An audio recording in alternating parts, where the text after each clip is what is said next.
Hi everyone, welcome back to my vlog series on Kodaikanal Lake. So far we've explored the differences between Kodai Lake and Manavanur Lake and tested their water quality, as well as talking about the origins of Kodai's lake water. Today I want to zoom in on something really important, the threats these lakes are facing and why it matters for the ecosystem and for people. When we tested the water, we saw that Kodaikanal Lake had higher total dissolved solids and turbidity. High TDS suggests that the water is polluted and human debris is dissolved in the lake, while higher turbidity means that less light will reach the bottom of the lake. Less photosynthesis will be carried out, resulting in lower dissolved oxygen. Both are signs of poor water quality. One of the biggest threats to Kodai Lake is pollution from the activity around it. There are many roads, shops, and tourist areas right along the lake's edge. When it rains, all that water washes in dust, litter, debris, and in some cases even wastewater straight into the lake. There are almost no silt traps, and the drains carry storm water mixed with solid waste into the lake. This lowers the water quality as well as aquatic flora and fauna.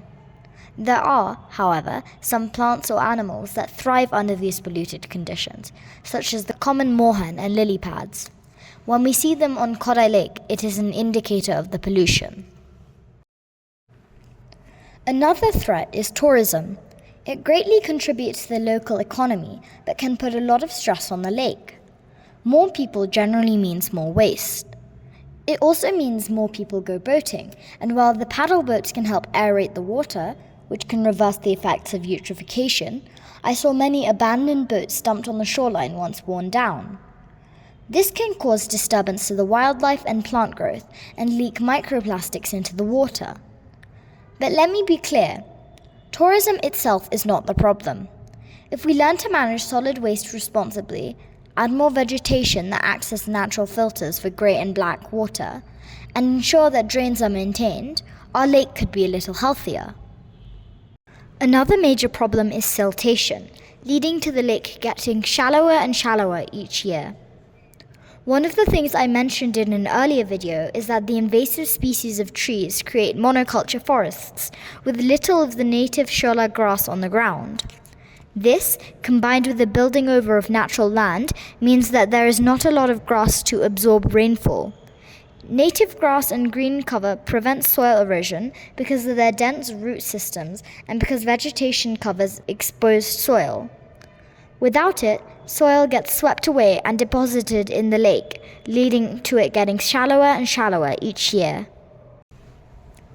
Being on the water in both lakes really showed me how each place has its own unique character. On the coracle in Manavanur, surrounded by grasslands and forests, it was very peaceful and natural.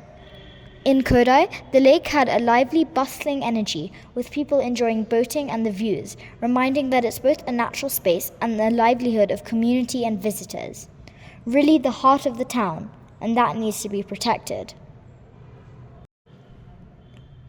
If these threats keep building up, the lake could change in ways that are hard to reverse. So in my next vlog, I'm going to get locals' opinions on how to protect the lake from these threats by interviewing a range of people. See you then!